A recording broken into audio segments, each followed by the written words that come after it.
So DJ, welcome to Oxford City. We're delighted to have you here, but how are you feeling? No, I'm happy. I'm delighted to, and yeah, good to get it done early so I can start with the boys in pre-season straight away.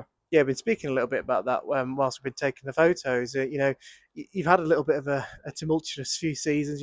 But you're in full pre-season. You've got your club sorted now. That must be a really good thing for you as No, well. it's really good. I'd say it's great to be able to start somewhere early and get that foundation set early with the team that I'm at and with my teammates also, and build those relationships too. So yeah, no, it's really good. Why Oxford City? I imagine you had a few deals on the table. Why here? Yeah, I'd say mostly I got interest from the gaffer, and then I came into Oxford, and I was really impressed by the presentation he set out, how he broke down my game, how he broke down Oxford's future, and how he saw things for me and the club, and really how uh, he saw me, and obviously that I can play across everywhere in the front line, and that he saw I could be a big asset for the club. So no, he interested in me and how we spoke about it, and it was a no-brainer from there, really. So he spoke to you about your game. Let's talk about that. Your game. What can the Oxford City supporters expect from yourself?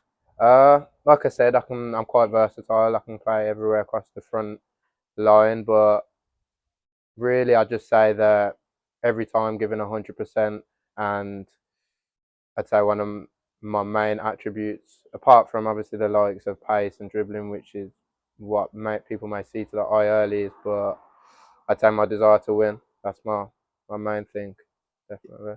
And as well, one of the things that probably we lacked in, especially last summer, was real National League North experience. But you've Yeah, got that in abundance as well.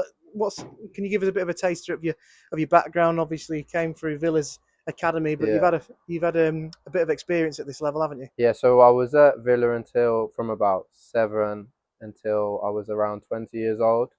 The latter part of my career at Villa was a bit stop and start because I had lots of injuries, a few knee problems. So those last few years were quite difficult there, and then it came to an end, which it should have. But then off the back of that, I was at Banbury for their last like 6 games of the seasons to get the legs going again, get used to football, playing men's football, and then went to Farsley, played 6 months there, enjoyed my time there, and then moved on to Hereford and played the last 6 months there also. But yeah, I'd say built a lot of experience and learnt a lot from my first season in the league.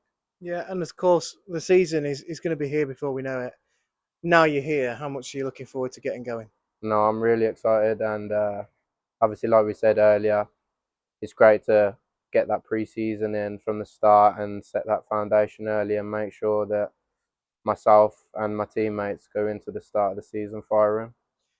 It might be a little bit early to say, but I'm going to ask you anyway. But you was talking about speaking to the manager before. Is there any goals that he's outlined for the team or yourself at all? Too early to say, perhaps. Maybe too early to say for the team. Obviously, we've got to get through pre-season, see how we're feeling, see where we're at, and then maybe there may be more things said after that. But regarding myself, I'd say after my first season, I've got that robustness in my body, and now I've got goals of achieving more, scoring more goals, getting more assists, and improving, which is definitely my aim because I know it's needed. But like I said, I've got the desire to do so, and yeah, we'll get it done.